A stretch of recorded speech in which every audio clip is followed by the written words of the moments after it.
வணக்கம், நான் தர்மா. நான் இப்போ எங்கே நிற்கிறேன்டா, யாழ்ப்பாணத்தில் சாவகச்சேரி நகரத்தில் நிற்கிறேன். இந்த சாவகச்சேரி நகரத்தில் வந்து பார்த்தீங்கன்னா இதில் இருக்கிறது வந்து BMK ஜுவல்லர்ஸ். உங்களுக்கு வந்து இந்த கடையை வந்து எல்லாருமே கேள்விப்பட்டிருப்பீங்க. நகை விற்பனை நிலையம் A9 வீதியில் காணப்படுது. அதோட வந்து இந்த அக்ஷய கிருதியை வந்து என்னத்துக்காக எல்லாம் செய்யணும், தங்கம் என்ன நடக்கும் போன்ற விடயங்கள்லாம் கேட்டு நான் சொல்கிறேன். இங்கே வந்து என்னென்ன மாதிரியான நகை இருக்கு போன்ற விடயங்களை நான் இந்த காலில் உள்ளடக்கியிருக்கிறேன். தொடர்ந்து இந்த காலையை இறுதி வரை பாருங்கள். இன்றைக்கு பார்த்தீங்கன்னா அக்ஷய திருதியை தினம். இந்த தினத்தில் வந்து பெருமளவானாக்கள் தங்கத்தை கொள்வனவு செய்வார்கள். இன்றைய நாளில் வந்து கொள்வனவு செய்கின்ற பொருட்கள் வந்து பல்மடங்காக பெருகும் என்ற ஒரு நம்பிக்கை இருக்கிறதால பெருமளவான மக்கள் இங்கே வந்து கொண்டிருக்கிறோம்.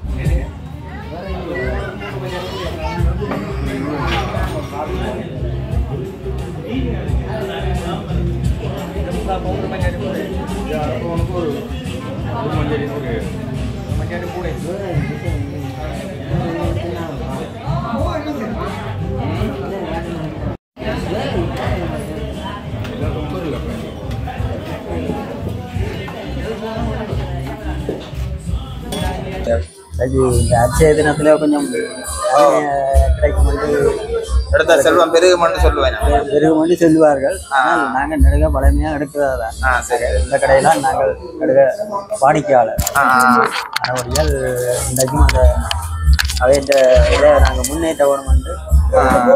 எந்த இடத்துல வந்தீங்க? நாங்கள் பழையிலேருந்து வந்த நீங்கள் ஒரு வருஷம் வந்திருக்கிறேன். ஒரு வருஷம் அப்போ இந்த என்ன வேணும் நீங்கள்? ஏதோ சின்ன கிஃப்ட் மட்டும் தந்தினா இன்னும் உடைச்சு பார்க்கல. கிஃப்டும் சேர்த்து தந்திருக்கிறேன். கிஃப்டும் சேர்த்து தந்திருக்கிறேன். சரி சரி. அப்போ நல்ல இதுதானே. நாங்கள் பழமையாக இங்கே எடுக்கிறேன். நீங்கள் எடுக்கிறாங்க. அட்சய தினத்தை விட்டும் சில இதுகளுக்கு நாங்கள் வந்து எடுக்கிறோம். சரி சரி. எங்களுக்கு ஒரு நம்பிக்கை இந்த கடையில். ஆமாம், நிறைய காலம் இருக்குதானே. சரி தேங்க்ஸ். சரி, நன்றி.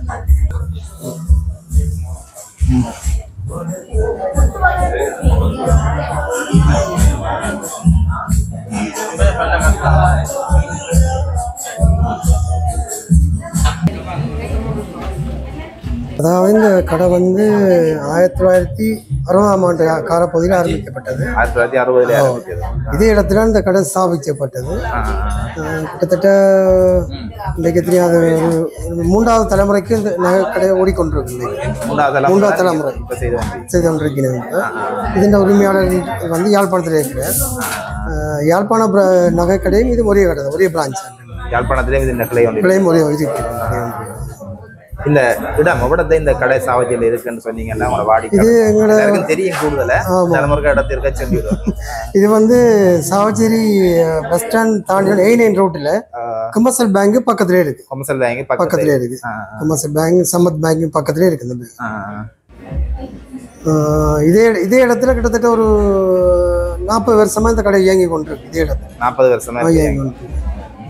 இடப்பட்ட காலங்களில், யுத்த காலங்களில் கடை வந்து யாழ்ப்பாணத்துக்கு இடமாற்றப்பட்டது. அதுக்கப்புறம் மீண்டும் 2010ஆம் ஆண்டுலேருந்து இங்கே நகைன்றதை தவிர பொருளாதாரத்தில் முக்கிய இடம் வகிக்கிறது தங்கம் தான். இவ்வளோ அமெரிக்காவிலேருந்து இப்போ எல்லா வல்லரசு நாடுகளும் வந்து யுத்த காலத்தில் வந்து தங்கத்தை தான் முதலீடு செய்யணும். அதெல்லாம் தங்கத்தின் பெறுமதிகள் கூடிக்கொண்டோம். மற்றெல்லாம் இதான தங்கம் தான் முதலீடு மாதிரி எடுத்து கொண்டிருக்கிறோம். நாங்கள்லாம் சும்மா அணிகலன் மாதிரி பாவிக்கிறோம். இது ஒரு பொருளாதாரத்தின் ஒரு அடிக்கல் மாதிரி இருக்கு. முக்கிய பங்காக இருக்கு. இது சொன்னால் பணத்தின் பெறுமதி வந்து குறைஞ்சு கொண்டு போகுது. உங்களுக்கு எவ்வளோங்க நகையின் பெறுமதி கூட பணத்தின் வீதம் குறைஞ்சு கொண்டு போகுது. இப்போ போன நவம்பர் மாத காலத்தில் 1,80,000 போன பவுன் இன்றைக்கு 2,47,000 போகுது. தங்கம் வந்து 2,67,000 போகுது இன்றைக்கு. அப்போ பாருங்கள், ஒரு குறிப்பிட்ட ஒரு 6 மாத காலப்பகுதியில் 60,000 வித்தியாசத்தில் தங்கம் மாறிக்கொண்டிருக்கு. அப்போ இந்த வருஷ கடைசியில் 3,08,000 சொல்லி இது சொல்லியிருந்தாங்க. இதுகளில் எதிர்பார்ப்போடு இந்த மாதிரி போக முடியும் தெரியாது. தற்போது கூட என்ன விலை போய் இன்றைக்கு தங்கம் 24 கேரட் தங்கம் வந்து 2,67,000 போகுது இன்றைக்கு. இங்கே ஸ்ரீலங்கா பவுன், அதாவது சேதாரம் இல்லாமல் பவுண்ட விலை வந்து 2,47,000 வந்து. இது வந்து கிட்டத்தட்ட யாழ்ப்பாணத்தில் வந்து 2009ஆம் ஆண்டு பிறகு இந்த கலாச்சாரம் வந்திருக்கு. 2009 தான் வந்திருக்கு. உண்மையிலே அட்சய மண்டு தான் சொல்றது. அட்சய பாத்திரம் மண்டை விளங்குது. அட்சய மண்டை அல்ல குறையாத செல்வம். அப்போ இது வந்து அதான் முக்கியம், அது அட்சய திருதின்னு மாறிடுது. அது என்ன சொன்னால் ஒரு பொருளாதாரத்தில் முக்கியமான தங்கம் தான். அப்போ தங்கத்தை வேண்டினா அது பெருக மட்டும் தான் ஐதீகம், குறையாமல் இருக்க மட்டும் சொல்லி அன்றைக்கு பவுன் வாங்கினா குறையாதுண்டு. அது மாதிரி வேற நீங்கள் வெள்ளி மண்டலம் அரிசி வாங்கலாம், மா வாங்கலாம், அது ஒரு விஷயம். இது பொறுமதியான பொருள் வந்து தங்கம். அப்போ அதுக்காக தான் தங்கத்தில் எல்லாரும் மண்டைக்கு அட்சயதி என்னோட நகையை கொண்டு வர முடியும். மாதிரி அட்சயதியை நகைக்குரியது ரெண்டு இல்லை இல்லை. அன்றைக்கு நீங்கள் எது போன்றீங்களோ அது பெருக மட்டும் ஒரு ஐதீகம், பெருக மட்டும் அட்சயம். அட்சயம் மட்டும் சொல்ல, அட்சயம் மட்டும் சொன்னால் தமிழ் அது பெருக மண்டார். அட்சய பாத்திரம் கேள்விப்பட்டீங்களா? அல்ல இல்லை, பெருக மண்டலம். அப்போ தங்கத்தின் பெருமதி கூட இருக்கிறபடியத்தால் எல்லாம் தங்கம் போட்டின மண்டைக்கு. இது மாதிரி நீங்கள் அரிசி வாங்கினா செல்வம் அது வந்து கொண்டு இருக்கும். அது பொருளாதாரம் பண்ணபடியே எல்லாரும் தங்கத்தை வேண்டிக்கணும். இனியொரு லட்சுமிகரமான பொருள் தானே தங்கம் பண்ணுறது, லட்சுமியான பொருள் தானே. அப்போ எல்லாரும் கூடுதல் அதை நாடின மக்கள். நீங்கள் வந்து தேவையான நகையில் கொள்ளுதல் செய்யலாம். அதில் ஏதாவது நிறவுரை இருந்தால் நீங்கள் அதை மாற்றிக்கொள்ளலாம், மாற்றிக்கொள்ளலாம். அன்றைக்கு நீங்கள் பார்க்கலாக இருக்கும், சீனக்ரோடாக இருக்கும். நீங்கள் அது உங்களுக்கு அப்புறம் மாற்ற தேவைன்னா அடுத்த நாள் மாற்றிக்கொள்ளலாம்.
அளவு தெரியுமா?